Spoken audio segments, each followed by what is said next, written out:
Shalom, salam sejahtera untuk kita semua.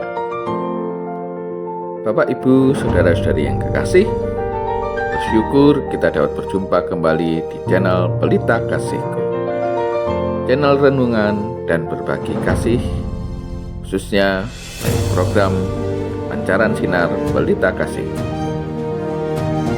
Dan untuk edisi kali ini, renungan kita berjudul Allah Setia. Sebagai dasar untuk renungan kita kali ini diambil dari kitab 1 Korintus bab 10 ayat yang ke-13 yang tertulis sebagai berikut. Pencobaan-pencobaan yang kamu alami ialah pencobaan-pencobaan biasa yang tidak melebihi kekuatan manusia. Allah itu setia dan tidak akan membiarkan kamu dicobai melampaui kekuatan. Pada waktu kamu dicobai, Ia akan memberikan kepadamu jalan keluar, sehingga kamu dapat menanggungnya. Bapak, Ibu, Saudara-saudari yang kekasih, sebelum memulai renungan kita kali ini, mari kita berdoa terlebih dahulu kepada Allah Sang Bapa kita, agar Ia berkenan memberikan hikmat ilahi, sehingga kita dapat mengerti dan memahami apa yang menjadi kehendak Allah dan makna yang terkandung dalam renungan kita kali ini. Mari kita berdoa. Allah Bapa kami yang di surga, Allah yang Maha Kasih, Allah yang Maha Sayang, Allah yang Maha Baik. Segala puji dan syukur kembali kami haturkan kehadirat-Mu ya Bapa. Kami bersyukur atas kasih dan kemurahan-Mu yang telah Engkau karuniakan kepada kami. Kami bersyukur atas kasih sayang dan kecintaan-Mu yang Kau nyatakan kepada kami. Engkau telah berkenan menyertai dan menolong kami dalam kehidupan kami. Engkau menjaga kami, Engkau melindungi kami, Engkau berikan apa yang kami butuhkan dalam kehidupan kami, dan juga untuk kehidupan dan keselamatan jiwa kami. Allah yang Maha Kasih, bukakanlah pintu hati kami, bukakanlah akal pikiran kami.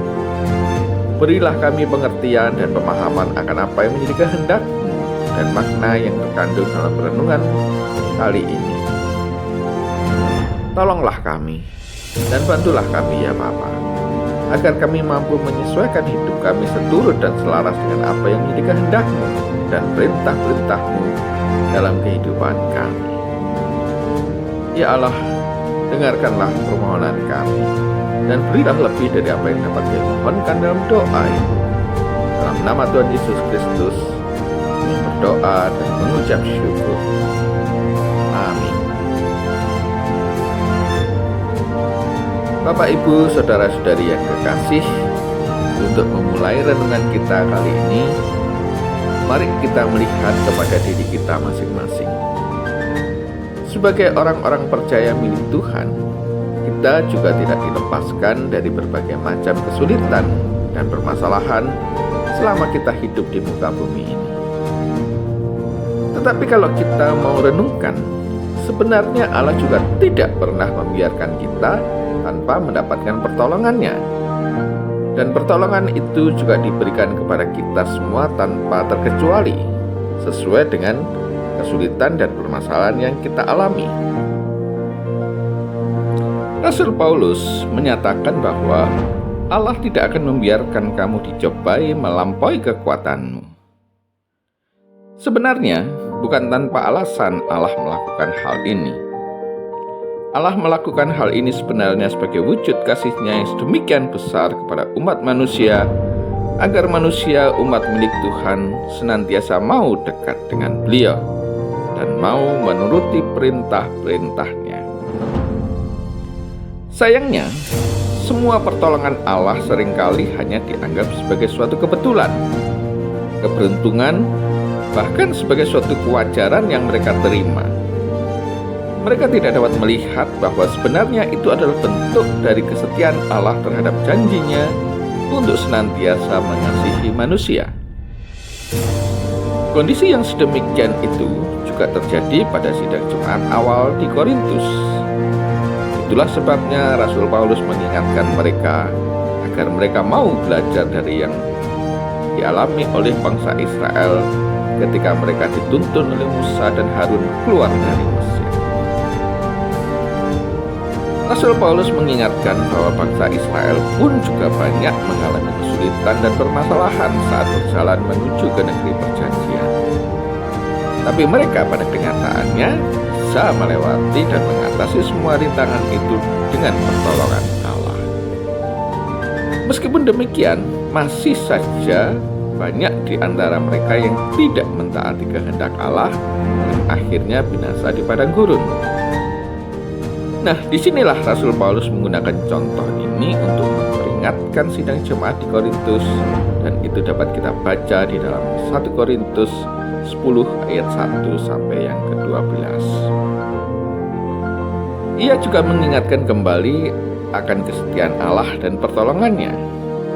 Ia mendorong sidang jemaat untuk bertahan dalam pencobaan. Mungkin yang menjadi pertanyaan kita adalah, mengapa Allah masih setia kepada umatnya meski mereka banyak yang tidak mentaati perintah-perintahnya? Pertanyaan ini terjawab dalam surat Rasul Paulus yang kedua kepada Timotius yang dapat kita baca pada 2 Timotius 2 ayat yang ke-13, bahwa kesetiaan Allah tidak tergantung pada perilaku kita. Kesetiaan adalah bagian yang tidak terpisahkan dari sifat ilahi. Dan Yesus menggambarkan kesetiaan Allah itu secara impresif melalui perumpamaan tentang anak yang hilang yang dapat kita baca di dalam Lukas 15 ayat 11 sampai 32. Meski sang ayah sudah dikecewakan oleh perilaku anaknya, tetapi ketika si anak itu kembali, sang ayah oleh belas kasihannya justru menyambutnya dengan sukacita dan bahkan memerintahkan untuk mengadakan pesta. Seperti itulah kesetiaan Allah kita yang senantiasa didasari oleh kasih dan belas kasihan. Dalam hal ini, pada dasarnya kesetiaan Allah adalah terkait dengan janji-janji yang telah Dia berikan kepada kita untuk mengasihi kita, untuk menolong kita, dan untuk menyertai kita, dan khususnya akan janji Tuhan Yesus Kristus bahwa Ia akan datang kembali untuk menjemput kita dan membawa kita kepadanya. Dan apabila aku telah pergi ke situ dan telah menyediakan tempat bagimu, aku akan datang kembali dan membawa kamu ke tempatku, supaya di tempat di mana aku berada, kamu pun berada. Yohanes 14 ayat yang ketiga. Ia ingin kita berada dalam persekutuan yang kekal dengan Allah Tritunggal. Kita dapat yakin akan hal ini dan bahwa Ia akan menyertai kita setiap hari. Matius 28 ayat yang ke-20. Bapak, Ibu, saudara-saudari yang kekasih, meskipun demikian, Rasul Paulus juga tidak menjanjikan kepada sidang jemaat di Korintus bahwa mereka akan terhindar dari pencobaan. Tetapi ia dapat meyakinkan bahwa Allah akan menolong mereka di dalam pencobaan-pencobaan yang mereka alami. Dan hal ini juga berlaku bagi kita saat ini. Kita juga mengalami hal yang sama dengan semua orang lain. Kita juga mengalami berbagai kesulitan dan permasalahan di muka bumi ini. Kita juga mengalami keberhasilan, tetapi juga kegagalan. Kita juga mengalami sakit, penyakit, godaan untuk bertindak melawan kehendak Allah, dan banyak hal lainnya. Tetapi percayalah, pada waktu kamu dicobai, Dia akan memberikan kepadamu jalan keluar, sehingga kamu dapat menanggungnya. Mari kita hendaknya dapat senantiasa mengandalkan diri kepada Allah. Tumbuhkanlah di dalam diri kita keyakinan bahwa Ia berdiri dengan setia di sisi kita. Ia tidak akan pernah meninggalkan kita sendirian. Ia akan memberikan kekuatan yang kita butuhkan untuk tetap bertahan di atas jalan kebenaran Allah dan untuk tetap setia kepadanya. Dengan cara inilah kita dapat bertahan dalam ujian dan cobaan dan tidak kewalahan untuk menghadapinya. Allah juga akan memberikan kita kekuatan untuk melawan godaan-godaan dan melawan upaya-upaya yang bertujuan memisahkan kita dari Allah yang akan menyesatkan kita. Hanya melalui kekuatan Allah, kita akan dapat tetap berada di jalan yang benar dan untuk dapat terus bersetia mengikut Yesus sampai akhir hayat kita, seperti yang tertuang dalam janji konfirmasi. Dengan kekuatan yang Allah berikan kepada kita yang justru menjadi sempurna dalam kelemahan, 2 Korintus 12 ayat 9, kita yakin kita akan berhasil.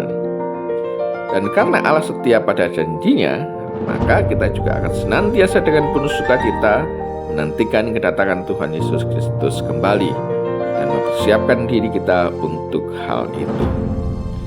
Karena di tempat di mana Allah Tritunggal berada, sudah tidak ada lagi kata gigi dan tangis lagi. Dan semua itu dapat kita alami jika kita dengan penuh keyakinan dapat berseru, "Ya Allah, tolonglah kami." Amin. Demikianlah Bapak Ibu Saudara-saudari yang kekasih, renungan kita kali ini dalam program Pancaran Sinar Pelita Kasihku di channel Pelita Kasihku, channel renungan dan berbagi kasih. Terima kasih atas atensinya.